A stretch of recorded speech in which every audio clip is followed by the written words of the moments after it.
Chapter 15. And it came to pass after this that Absalom prepared him chariots and horses, and 50 men to run before him. And Absalom rose up early, and stood beside the way of the gate. And it was so that when any man that had a controversy came to the king for judgment, then Absalom called unto him, and said, Of what city art thou? And he said, Thy servant is of one of the tribes of Israel. And Absalom said unto him, See, thy matters are good and right, but there is no man deputed of the king to hear thee. Absalom said moreover, O that I were made judge in the land, that every man which hath any suit or cause might come unto me, and I would do him justice. And it was so that when any man came nigh to him to do him obeisance, he put forth his hand, and took him, and kissed him. And on this manner did Absalom to all Israel that came to the king for judgment. So Absalom stole the hearts of the men of Israel. And it came to pass after 40 years, that Absalom said unto the king, I pray thee, let me go and pay my vow, which I have vowed unto the Lord in Hebron. For thy servant vowed a vow while I abode at Geshur in Syria, saying, If the Lord shall bring me again indeed to Jerusalem, then I will serve the Lord. And the king said unto him, Go in peace. So he arose and went to Hebron.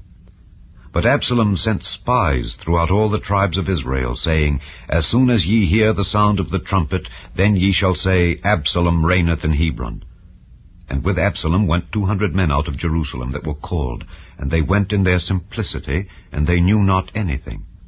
And Absalom sent for Ahithophel the Gilonite, David's counselor, from his city, even from Gilo, while he offered sacrifices.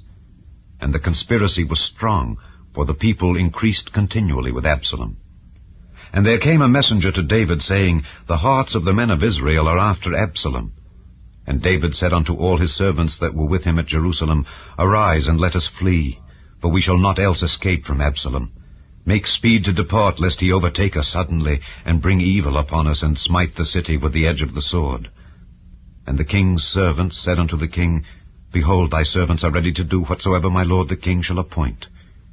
And the king went forth, and all his household after him. And the king left 10 women which were concubines to keep the house. And the king went forth, and all the people after him, and tarried in a place that was far off. And all his servants passed on beside him. And all the Kerethites, and all the Pelethites, and all the Gittites, 600 men which came after him from Gath, passed on before the king. Then said the king to Ittai the Gittite, Wherefore goest thou also with us? Return to thy place, and abide with the king, for thou art a stranger, and also an exile. Whereas thou camest but yesterday, should I this day make thee go up and down with us? Seeing I go whither I may, return thou, and take back thy brethren.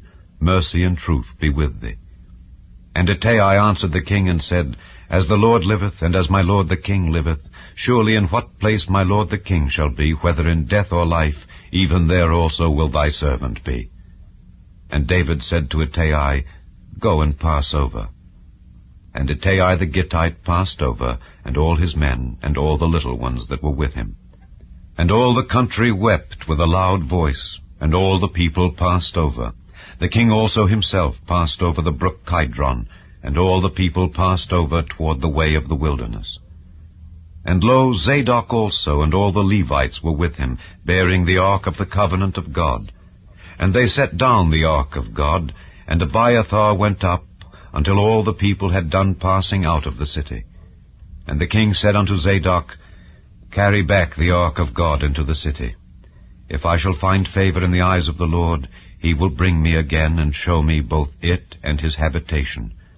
But if he thus say, I have no delight in thee, behold, here am I, let him do to me as seemeth good unto him. The king said also unto Zadok the priest, Art not thou a seer? Return into the city in peace, and your 2 sons with you, Ahimaaz thy son, and Jonathan the son of Abiathar. See, I will tarry in the plain of the wilderness until there come word from you to certify me. Zadok therefore and Abiathar carried the ark of God again to Jerusalem, and they tarried there. And David went up by the ascent of Mount Olivet, and wept as he went up, and had his head covered, and he went barefoot, and all the people that was with him covered every man his head, and they went up, weeping as they went up.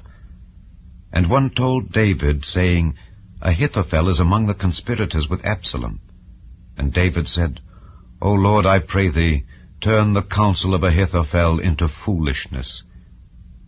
And it came to pass that when David was come to the top of the mount where he worshipped God, behold, Hushai the Archite came to meet him, with his coat rent and earth upon his head, unto whom David said, If thou passest on with me, then thou shalt be a burden unto me.